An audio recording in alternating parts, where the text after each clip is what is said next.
Yaxshiyamki o'zbekning marosimi bor. Shu marosimi tufayli aka-ukalar ko'rishyapti xolos. Bir qasd qilib akamidi yo ukamidi, opamidi yo singlimidi deb ko'ruvchilar qolmagan. Nimaga desa, chunki ular bir-biridan voz kechib yuborgan. Nimani evaziga? Uy-joyda evaziga.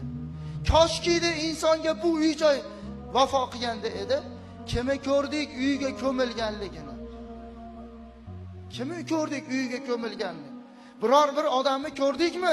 Shu odam akasi bilan, ukasi bilan, opasi bilan, singlisi bilan shu uyda urushgan edi.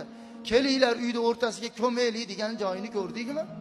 2 soat o'ladi, bir pasda xabar beriladi, qabr tayyormi?